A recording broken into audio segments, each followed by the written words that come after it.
Oscillation यानी simple harmonics chapter को आगे बढ़ाएं। जैसा कि हम लोग लास्ट लेक्चर में देखे थे, डिस्प्लेसमेंट टाइम इक्वेशन निकालना अब हम आप लोग को सिखाए थे, लेकिन वो डिस्प्लेसमेंट टाइम इक्वेशन कंप्लीट नहीं हुआ है।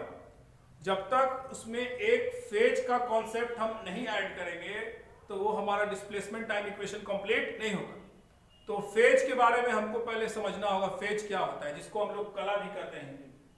तो फेज क्या है? फेज एक ऐसा क्वांटिटी है फिजिक्स में जो कि यह बतलाता है कि जो बॉडी एसएचएम कर रहा है वो अभी किस स्थान पर है, किस पोजीशन पर है।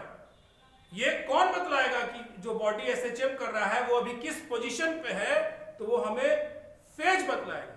अगर हम किसी बॉडी का, कोई एसएचएम करते हुए बॉडी का अगर हम फेज जान रहे हैं तो हम बता सकते हैं कि वो अभी किस पोजीशन पे है, अपने एसएचएम मोशन में वो अभी किस पोजीशन पे है। तो जो बात अभी हमने कहा उसी बात को यहाँ पे लिखा है मैंने। It is a quantity in physics which gives information about position of body in SHM. यानी एक ऐसा क्वांटिटी है फिजिक्स में जो यह इंफॉर्मेशन आपको देगा कि जो बॉडी एसएचएम में है वो अभी किस स्थान यानी किस पोजीशन पर है।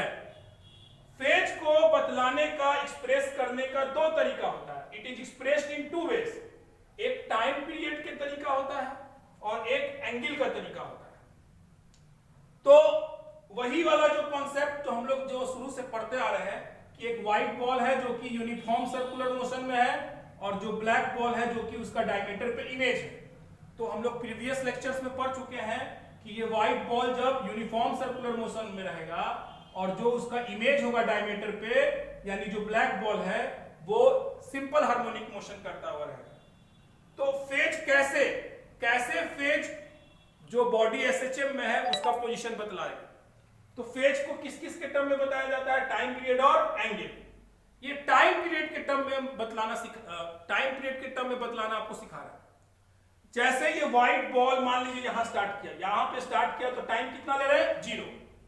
और जब ये व्हाइट बॉल पूरा जब अपना एक साइकिल कंप्लीट करके यहां वापस पहुंचेगा तो उसको कितना टाइम लगा होगा? तो उसके टाइम पीरियड जो होगी उतना टाइम लगा होगा। और टाइम पीरियड को हम क्या कहते हैं? आवर्त काल को क्या कहते हैं? एक साइकिल कंप्लीट करने में जो समय लगता है वही उसका क्या होता है? टाइम पीरियड होता है। तो टाइम पीरियड को हम किससे डिनोट कर रहे हैं? कैपिटल टी से। तो यानी इस व्हाइट बॉल को पूरा एक साइकिल कंप्लीट करने में कितना टाइम लगा? तो टी टाइम लगा, कैपिटल टी टाइम लगा, जो कि उसका टाइम पीरियड है। तो अगर इस व्हाइट बॉल को पूरा एक साइकिल कंप्लीट करने में कैपिटल टी टाइम लगा तो वो अपना आधा साइकिल कितने टाइम में कंप्लीट करेगा? t/2 टाइम में, क्योंकि यूनिफॉर्म सर्कुलर मोशन है, समान वृत्तीय गति है, हर समय कभी तेज और फास्ट नहीं, हमेशा समान दर से वो घूम रहा है।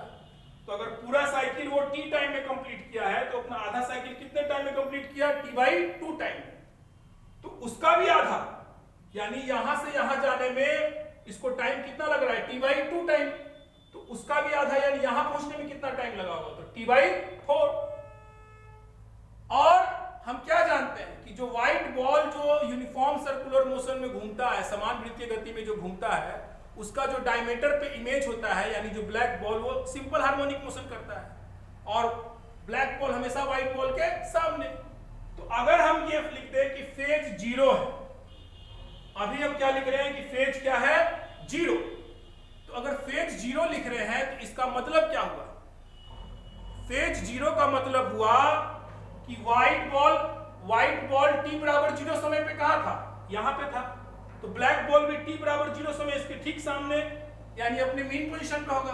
तो जैसे ही हम लिखेंगे कि फेज 0 है तो हम कह सकते हैं कि ये ब्लैक बॉल जो कि एसएचएम कर रहा है वो अभी कहां पर है? अपने मीन पोजीशन पे।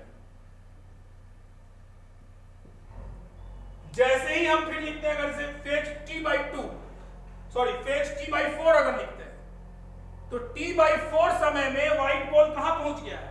t/4 समय में व्हाइट बॉल यहां से चलकर यहां तक पहुंच गया है और ब्लैक बॉल ठीक उसके सामने रहता है तो ब्लैक बॉल भी यहां पहुंचा हुआ है।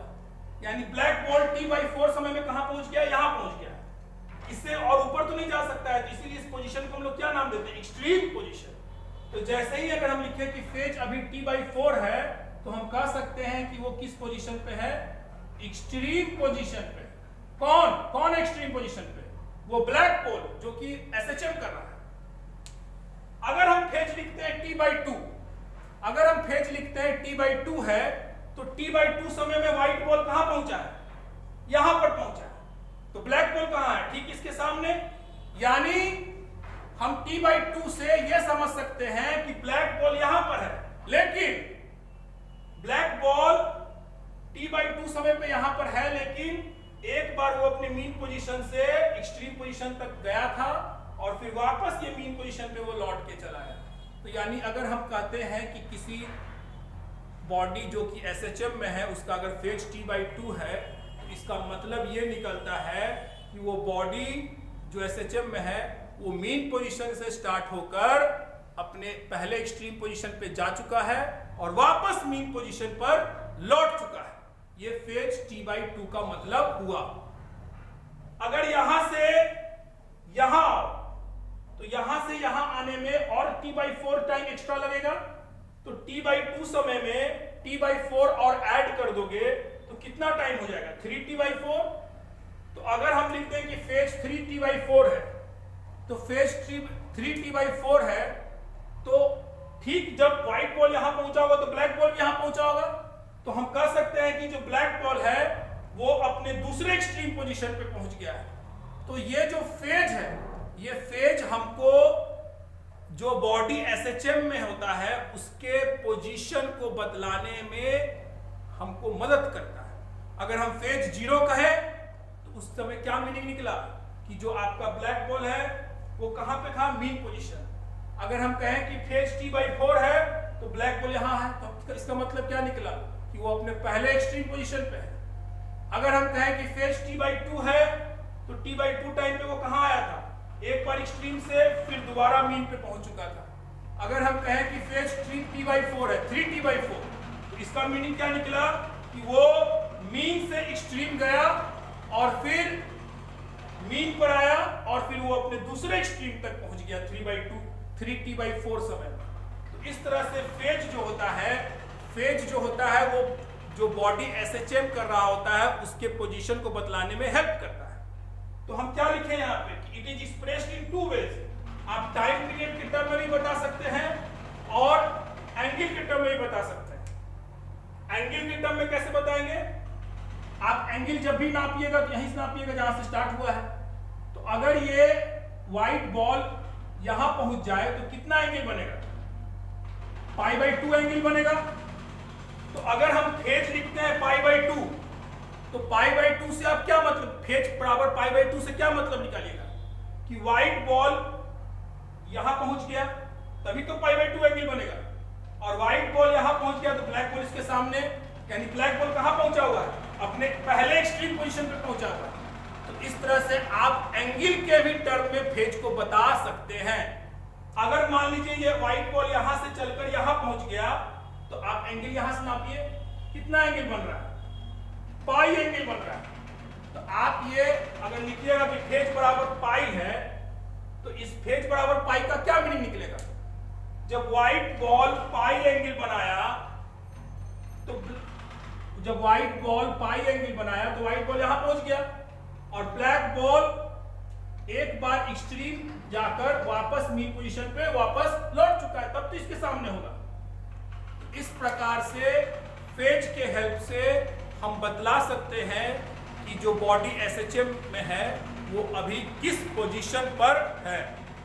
आप उस फेज को टाइम पीरियड के टर्म में भी एक्सप्रेस कर सकते हैं या चाहे तो एंगल के टर्म में भी एक्सप्रेस कर सकते हैं।